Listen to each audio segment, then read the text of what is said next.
Real quick, I guess we're going to talk about Patricio Pitbull and Yair Rodriguez. Great fight. Yair Rodriguez obviously got the job done. I think Pitbull obviously got the takedown at the end of round one, had good control, and then rounds 2 and 3, Yair just took over. It was just not enough output from Pitbull. Yeah. I don't know what happened there. I don't know if maybe Yair was too fast and too quick and just a way better fighter, or did the moment get to him? But Pitbull's going to look back at that one and he'll be a little frustrated with himself. When he watches that fight back, he's going to be pissed with himself. I've been there sometimes. You're like, shit, I should have thrown more. It was just not enough output. There was a lot of people were excited for him, but he didn't deliver. No, he didn't deliver. And you're right. A lot of it was he'd land something good and just couldn't seem to keep following up and continue to score. And Yair just had a really good performance too. I mean, it was classic him, a lot of kicks. His boxing was on point. He was not afraid to just keep throwing. He was just busier throughout the fight as well. But I think for Pitbull, at least it showed that, he is capable of hanging with these guys at that level in the UFC. I'm curious to see where he goes from here. Is it going to be a similar path that Michael Chandler's been on? But at least Chandler showed up and it's kind of got that first one out of the way against Dan Hooker and then took a loss. Pitbull versus Chandler rematch in the UFC. That could be a very much possibility for those guys. Yeah, but he knocks out Chandler. Match. He knocked out Chandler. It's like, come on, are you really going to do that to Chandler? He's been waiting on the sidelines, doing as he's told, like a good little boy, which is exactly what McGregor said, but he did do that. Are you going to throw him, the guy that knocked him out in Bellator? Yeah. Because that's how it goes. That's how it fucking goes, man. That's how it goes in this game. You know it.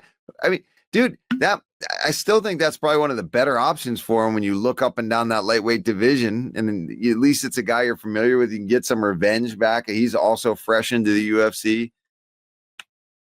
I don't know. Let me ask you this, and you're right, that is the sport, that is the nature of the beast. I think, do the stars align? Granted, Yair won his fight, Diego Lopes lost the fight. But have the stars aligned that will be the next matchup? Because at the pre-fight press conference, them two got into quite the shouting match. There was a lot of finger pointing. An excessive amount of finger points were going on. Okay? There was a lot of shit, a lot of accusations. There was a lot of finger points. There really was. There was the power of it. Right? Harrington, maybe I'm sure you know the details. There were some accusations of somebody beating up sparring partners. So Diego, go on, set the floor. So Diego accused Yair of hurting some gentleman by the name of Marco. That was the translation that the UFC let out. Yair let Diego know that he knows where he lives. They got into a pretty heated exchange. But yeah, I think that's the fight to make. Well, I'm looking at the rankings. That's a great fight for Yair because Diego's still number 2 or 3 in the rankings, and Diego he's 3, and Yair's still number 5, and he's not going to move because he beat an unranked guy to keep his spot there. So, dude, you go and beat Diego. That's a huge fight based on how that all went. Unless he gets the Volkanovski fight, which is what he wants. Yeah, but he wants that. He's not getting Volk, I don't think, after that one. He did say he wants to put the Diego fight on the back burner because he's focused on a title. He says, yes, Movsar has a 6-fight win streak, but in the UFC, it only matters if you won your last one, and I'm more exciting. I don't know about that. I think it would be Movsar over Yair Rodriguez because he's already lost to Volkanovski. Diego Lopes versus Yair Rodriguez. There was some talk at the press conference or leading into it in Fight Week about Yair doesn't like the fact that Diego represents Mexico and Brazil. So I think that's what kind of started the bad blood there. So they can settle it at Guadalajara when they do a pay-per-view down. Is it a pay-per-view? I think they're doing a pay-per-view down there, right? Yeah, I believe it's 320, but it is Noche UFC is a pay-per-view event this year. Noche UFC, Diego Lopes versus Yair Rodriguez. I mean, come on. That's a co-main event all day long. 100%. Yeah, that they made that. And listen, you can't backtrack now, right? I love Yair, but you set it up, bro.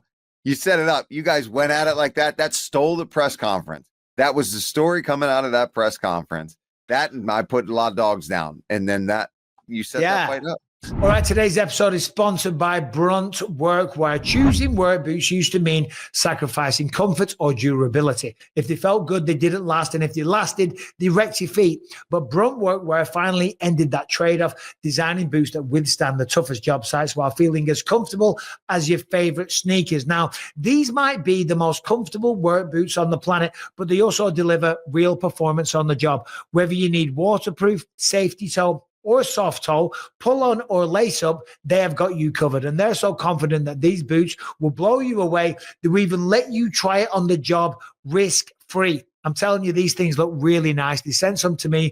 They sent some to Felder. If you need work boots from the building site, they've got you covered. If you just want more of a rugged look, you want to wear some nice boots with some cargo pants, they have got you covered. And Brunt isn't just about work boots. They offer a full range of high-performance gear built for tough jobs, from heavy-duty work pants to weather-resistant jackets.